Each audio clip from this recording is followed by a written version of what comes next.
الحمد للہ والصلاة والسلام علی رسول اللہ اما بعد باب الہدیۃ للمشرکین، یہ باب ہے مشرک کو تحفہ دینے کے بارے میں۔ وقول اللہ تعالی، اور اللہ تعالیٰ کے اس فرمان کے بارے میں، لا ینہاکم اللہ عن الذین لم یقاتلوکم فی الدین، اللہ تعالیٰ تمہیں منع نہیں کرتا ان لوگوں سے جنہوں نے تم سے دین کے بارے میں لڑائی نہیں کی، ولم یخرجوکم من دیارکم، اور نہ تم کو تمہارے گھروں سے نکالا۔ کس بات سے منع نہیں کرتا؟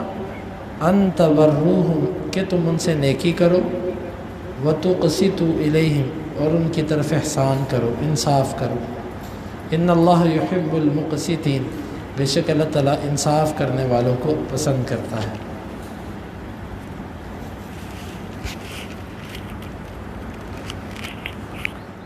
امام بخاری رحمہ اللہ نے پیچھے والے باب میں یہ بتلایا تھا کہ مشرک کا تحفہ قبول کیا جا سکتا ہے، لیکن اس کی وضاحت کی گئی تھی کہ کس صورت میں قبول کریں گے اور کس میں نہیں۔ یہاں پر یہ فرما رہے ہیں کہ مشرک کو تحفہ دیا بھی جا سکتا ہے، مشرک کا تحفہ لیا بھی جا سکتا ہے اور دیا بھی جا سکتا ہے۔ اب کس مشرک کو تحفہ دینا ہے اس کی وضاحت کر رہے ہیں۔ سب سے پہلے سورہ 28ویں بارے کی سورہ ممتحنہ کی آیت کو لے کر آئے ہیں، آیت نمبر 8۔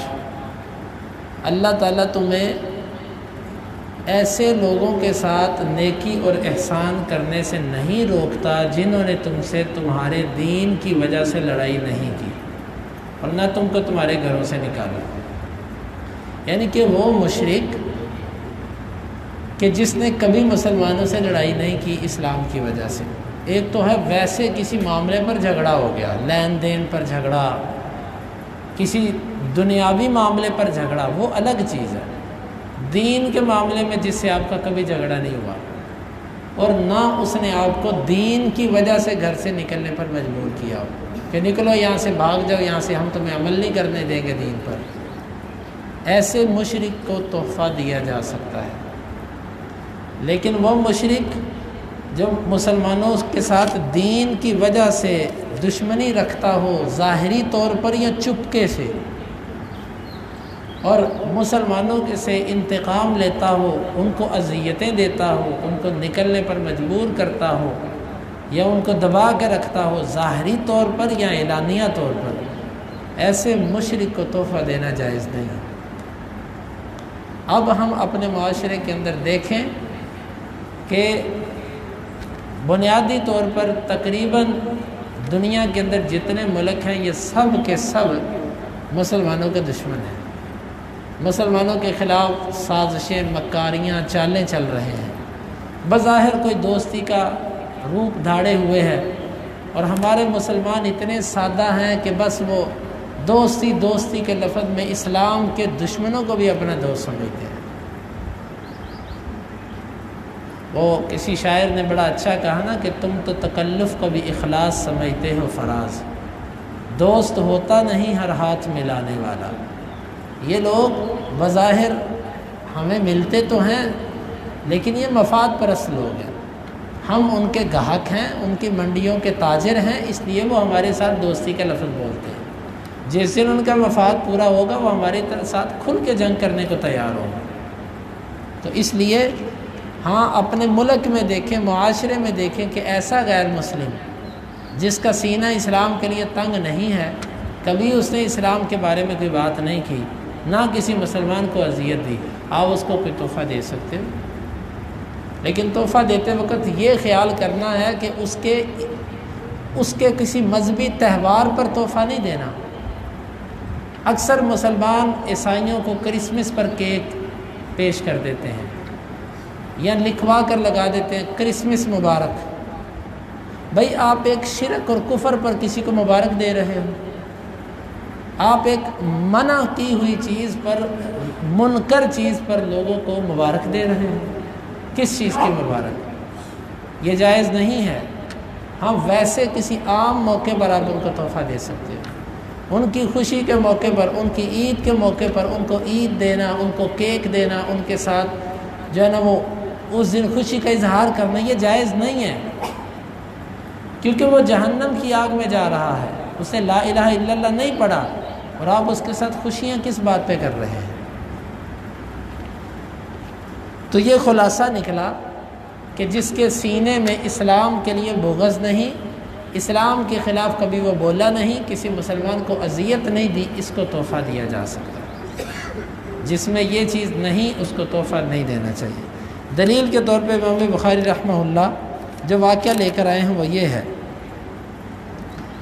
امام بخاری کہتے ہیں کہ ہمیں بیان کیا خالد بن مخلد نے، وہ کہتے ہیں ہمیں بیان کیا سلیمان بن بلال نے، وہ کہتے ہیں مجھے بیان کیا عبداللہ بن دینار نے ابن عمر رضی اللہ عنہما سے، وہ کہتے ہیں کہ رآ عمر حلتن علی رجل تباع، عمر رضی اللہ عنہ نے ایک آدمی پر ایک ایسا جبہ دیکھا جس کو بیچا جا رہا تھا، فقال للنبی صلی اللہ علیہ وسلم ابتع هذه الحلة تلبسها يوم الجمعة وإذا جاءك الوفد، آپ اس جبے کو خرید لیں، آپ اس کو جمعے کے جمعے پہنیں، یا جس دن آپ کے پاس کوئی وفد آئے اس دن پہنا کریں۔ فقال انما يلبس هذه من لا خلاق له في الآخرة، آپ نے فرمایا یہ تو وہ پہنتا ہے جس کا آخرت میں حصہ کوئی نہیں۔ فأوتي رسول اللہ صلی اللہ علیہ وسلم منها بحلل، بس آپ کے پاس انہی جبوں میں سے کچھ جبے لائے گئے، فأرسل إلى عمر منها بحلة، آپ نے ان جبوں میں سے ایک جبہ عمر کو بھی دے دیا، فقال عمر كيف ألبسها وقد قلت فيها ما قلت، یہ جبہ میں کیسے پہنوں اس کے بارے میں آپ وہ کہہ چکے ہیں جو آپ نے کہا۔ قال انی لم اکسکها لتلبسها تبيعها او تکسوها، میں نے تجھے اس لیے نہیں دیا کہ تو اس کو پہنے، تو اس کو بیچ دے یا اس کو تو یا کسی کو تو پہنا دے۔ فارسل بها عمر الى اخ له من اهل مکہ قبل ان يسلم، عمر رضی اللہ عنہ نے اپنے ایک بھائی کو جو مکے میں رہتا تھا اس کو وہ تحفے میں بھیج دیا، ابھی تک وہ مسلمان نہیں ہوا تھا۔ یہ ہے امام بخاری کا استدلال کہ عمر رضی اللہ عنہ کا ایک بھائی تھا مکہ میں، وہ مسلمان نہیں ہوا تھا، انہوں نے وہ قمیض اس کو تحفہ دے دی۔ معلوم ہوا کہ مشرک کو غیر مسلم کو تحفہ دیا جا سکتا ہے، لیکن شرط وہی جو پیچھے بیان ہو گئی۔ اب ایک دو باتیں اور بھی اس حدیث سے معلوم ہوتی ہیں۔ جمعے کے دن خاص لباس خریدنا، جمعے کے لیے خاص لباس خریدنا، جمعے کے دن خاص لباس پہننا، کسی مہمان اور وفد کے آنے کی صورت میں بھی اچھا لباس پہننا، عمدہ لباس پہننا، یہ تکلف نہیں ہے بلکہ یہ سنت ہے۔ عمر رضی اللہ عنہ نے کہا کہ آپ اس طرح کر لیں۔ اور اگلی بات یہ کہ وہ چیز جو ایک اعتبار سے حلال ہو اور ایک اعتبار سے حرام ہو اس سے فائدہ لیا جا سکتا ہے، اور جب بالکل حرام ہو اس سے فائدہ نہیں لیا جا سکتا۔ مثال کے طور پہ آپ کو سونے کی مورتیاں ملتی ہیں، کسی بندے کو زمین میں دبا ہوا خزانہ، اس میں سونے کی مورتیاں نکل آتی ہیں۔ اب سونے کی قیمت تو ہے 1,00,000 روپیہ، لیکن اگر وہ آپ مورتی عالمی منڈی کے اندر سیل کرتے ہیں تو آپ کو 1,00,000 تولہ نہیں ملے گا، آپ کو ممکن ہے 20,00,000 روپیہ تولہ ملے گا۔ کیوں؟ وہ اس کو آثار قدیمہ شمار کرتے ہیں، اس کو نشانی کے طور پہ رکھتے ہیں، بڑی مہنگی بکتی ہے۔ اب ایسی مورتی کو بیچنا یہ شرعاً جائز نہیں ہے۔ کیوں؟ مورتی وہ ایک بت کی صورت ہے، ایک شرک کی صورت ہے، آپ اس پر پیسے کما رہے ہیں، وہ کسی اعتبار سے بھی جائز نہیں۔ ہاں اس کو توڑیں، اس کو پگھلائیں، اس کا سونا بنا کے بیچیں، یہ جائز ہے، لیکن اس کو اسی شیپ کے اندر اسی شکل میں بیچنا جائز نہیں۔ اسی طرح آپ کو شراب ملتی ہے، آپ کہتے ہیں جی شراب چلو بیچ کے میں اپنا گزارا کر لیتا ہوں، میں نہیں لیتا، بالکل جائز نہیں۔ ہاں وہ چیز جو ایک اعتبار سے جائز ہے ایک اعتبار سے نہیں جائز، اس کا استعمال جائز ہے۔ آپ کو کوئی سونا دیتا ہے، آپ مرد ہیں، آپ کے لیے سونا پہننا جائز نہیں ہے، لیکن آپ اس سے فائدہ اٹھا سکتے ہیں۔ آپ کو کوئی ریشم دیتا ہے، ریشم پہننا آپ کے لیے جائز نہیں ہے، لیکن آپ اس سے فائدہ لے سکتے ہیں۔ تو یہ ہے اس باب سے ثابت ہونے والی چیز۔ اور اسی طرح یہ مسئلہ بھی اس سے ثابت ہوا کہ جب کبھی اپنے استاذ اپنے مربی کے قول اور فعل میں تضاد معلوم ہو تو اس سے پوچھ لینا چاہیے۔ اکثر لوگ پوچھتے نہیں، دل ہی دل میں رکھتے ہیں کہ جی انہوں نے کہا ایسے تھا اور کر ایسے رہے ہیں۔ عمر رضی اللہ عنہ نے اللہ کے نبی سے سنا کہ آپ نے فرمایا کہ یہ تو وہ پہنتا ہے جس کا آخرت میں حصہ کوئی نہیں۔ تھوڑی دیر بعد آپ نے وہ جبہ ان کو بھیجا، تو عمر رضی اللہ عنہ نے آ کر پوچھا اللہ کے رسول آپ نے پہلے یہ کہا تھا، اب آپ نے مجھے بھیج دیا۔ تو آپ نے پھر وضاحت کی میں نے تجھے پہننے کے لیے نہیں دیا تھا، میں نے اس لیے دیا تھا کہ اس کو بیچ لو یا اس کو تم کسی کو پہنا دو۔ تو جب کبھی غلط فہمی ہو اس کو دور کر لیجئے، کیونکہ علماء کے بارے میں غلط فہمیاں اور عام بندے کے بارے میں غلط فہمیوں میں بہت فرق ہے۔ جب بندہ علماء سے بدگمانی کرتا ہے تو وہ دین سے دور ہو سکتا ہے۔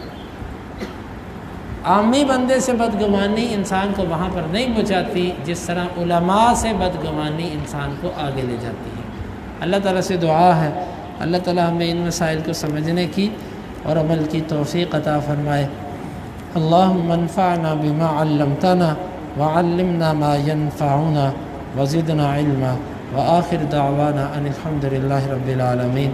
حدیث نمبر 2619۔